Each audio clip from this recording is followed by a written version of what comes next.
Assalamualaikum warahmatullahi wabarakatuh.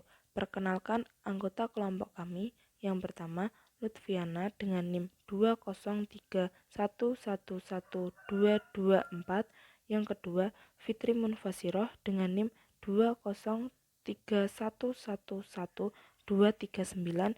Yang ketiga, Putri Hidayah Tauziah dengan NIM 203111240.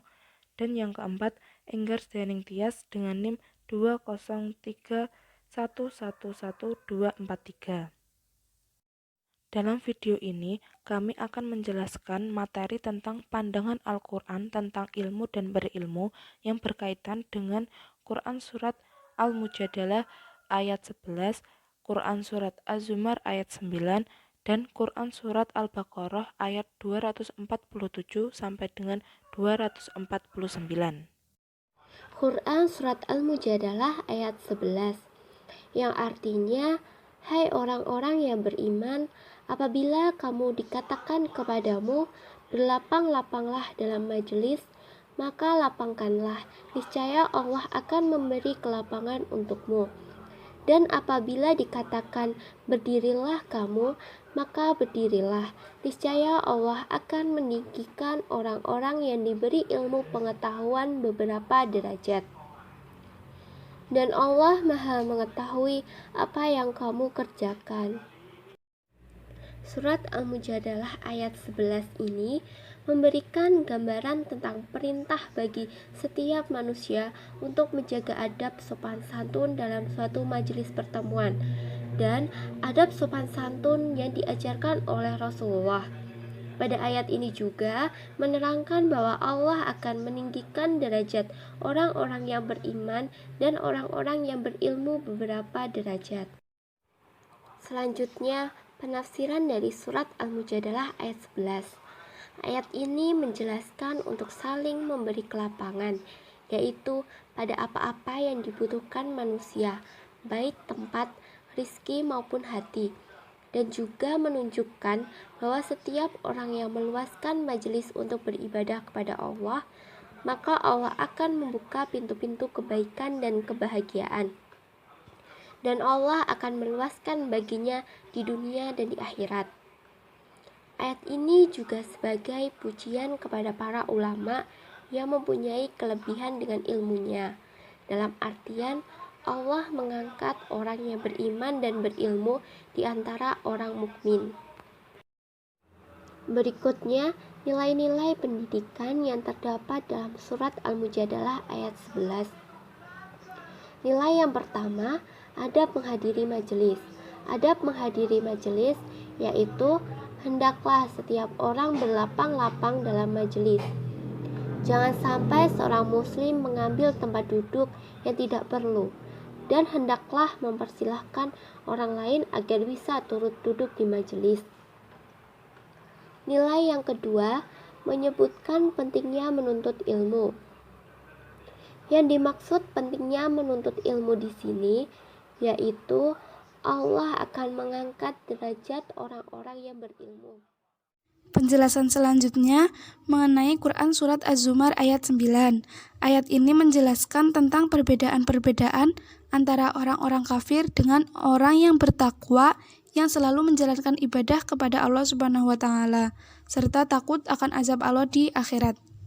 Dalam ayat ini dijelaskan bahwa sebaiknya orang mukmin tidak merasa takut dalam menghadapi kehidupan duniawi, karena segala yang terjadi pada dirinya di dunia selama manusia tersebut bertakwa, maka hal tersebut tidak jadi masalah. Bahkan, hal yang demikian itu dapat menyebabkan manusia tersebut ditinggikan derajatnya di akhirat kelak. Rahmat yang dimaksud adalah rahmat yang menyeluruh, rahmat di dunia dan rahmat di akhirat. Dalam ayat ini terdapat kata ya'lamun, sama halnya dengan ilmu pengetahuan, maksudnya pengetahuan yang bermanfaat, yang menjadikan seseorang mengetahui hakikat sesuatu, lalu menyesuaikan diri dan amalnya dengan pengetahuan itu. Dapat diartikan bahwa selain ulul albab akan mendapat pelajaran, tetapi tidak sebanyak yang didapat oleh ulul albab. Hal yang demikian tersebut sangatlah mudah untuk dipahami oleh orang-orang yang sabar dan orang yang suka menerima masukan.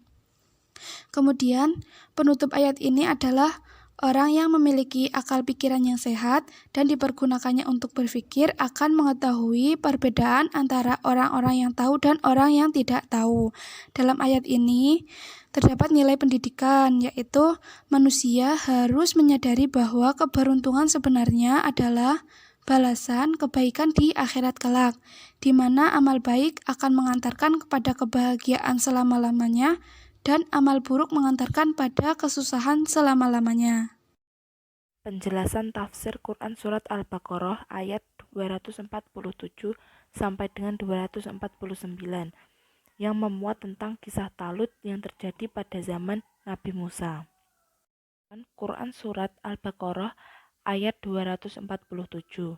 Dalam ayat ini dijelaskan bahwa Allah Subhanahu wa Ta'ala telah mengangkat Talut sebagai seorang raja, tetapi dari kaum Bani Israel tidak mau menerima Talut sebagai raja karena menurut tradisi yang hanya boleh dijadikan seorang raja hanyalah dari kabilah Yehuda, sedangkan Talut berasal dari kabilah Bunyamin.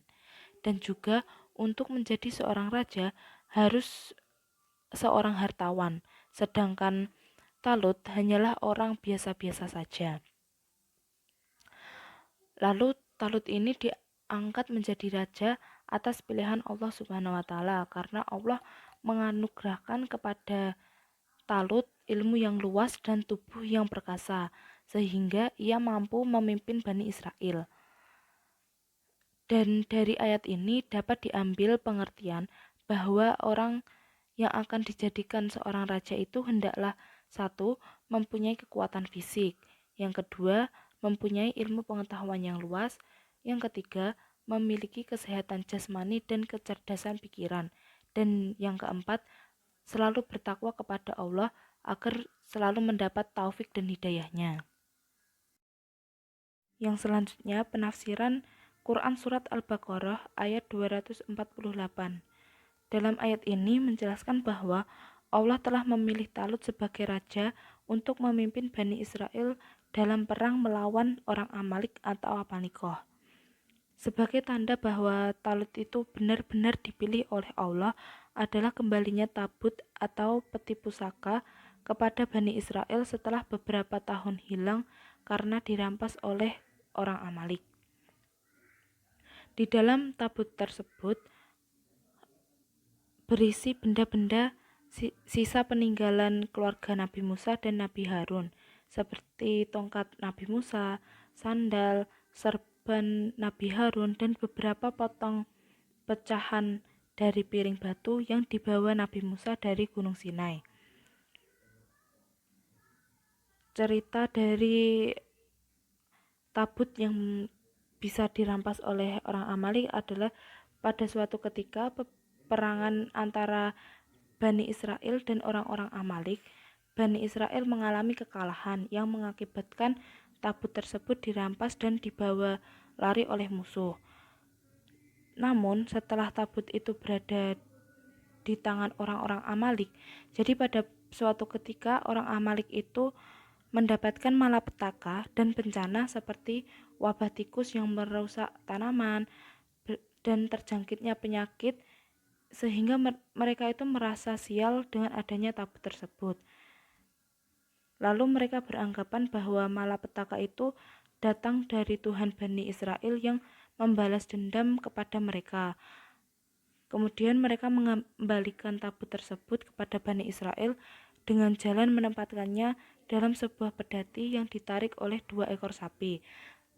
Dan ternyata pedati itu dikemudikan oleh malaikat sehingga tabut tersebut kembali lagi ke Bani Israel. Dengan kedatangannya tabut itu tepat sekali waktunya dengan terpilihnya Talut sebagai raja. Nah, dengan itu Bani Israel percaya, tunduk, dan menerima Talut itu sebagai raja. Penafsiran Quran Surat Al-Baqarah ayat 249. Tatkala Raja Talut keluar membawa tentaranya berperang melawan orang-orang Amalik, beliau memberi petunjuk lebih dahulu tentang peristiwa-peristiwa yang akan dialami, yaitu bahwa mereka nanti akan diuji oleh Allah dengan sebuah sungai yang mengalir di padang pasir.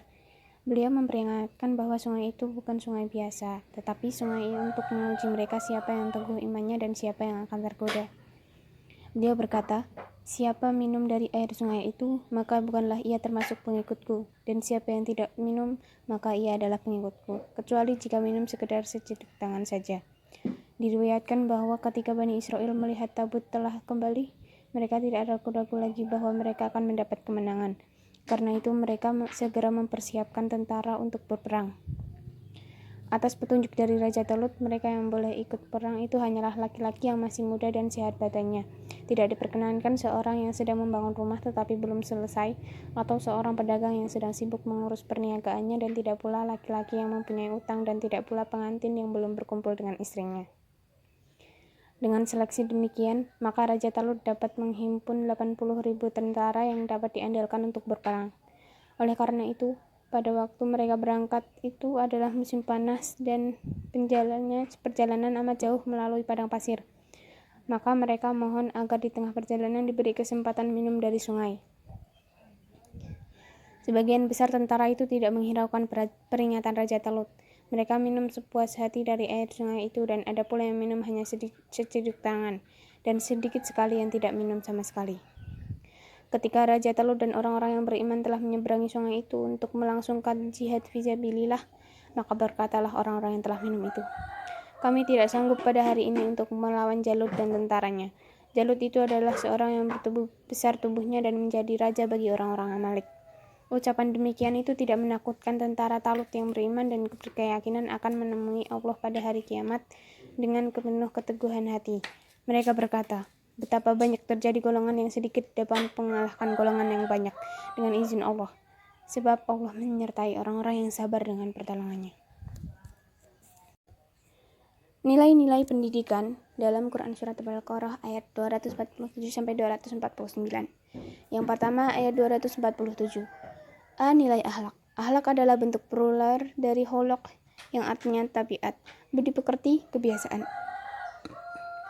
Nilai akhlak di sini lebih disoroti tentang dimensi pengalaman atau seberapa tingkatan muslim berperilaku dimotivasi oleh ajaran-ajaran agamanya, yaitu bagaimana individu berelasi dengan dunianya, terutama dengan manusia lain.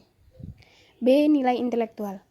Kecerdasan intelektual mampu bekerja mengukur kecepatan, mengukur hal-hal baru, menyimpan dan mengingat kembali informasi objektif, serta berperan aktif dalam menghitung angka-angka dan lain-lain. Yang kedua, ayat 249. Nilai yang terkandung dalam ayat 249 ialah nilai syariah. Syariah merupakan aturan Allah Subhanahu wa Ta'ala yang dijadikan referensi oleh manusia dalam menata dan mengatur kehidupannya, baik kaitannya hubungan manusia dengan Allah Subhanahu wa Ta'ala dalam hubungannya dengan sesama makhluk lain, baik dengan sesama manusia maupun dengan alam sekitar. Mungkin itu saja yang bisa kami sampaikan, kurang lebihnya kami mohon maaf, dan kami mengucapkan terima kasih atas perhatiannya. Sekian, wassalamualaikum warahmatullahi wabarakatuh.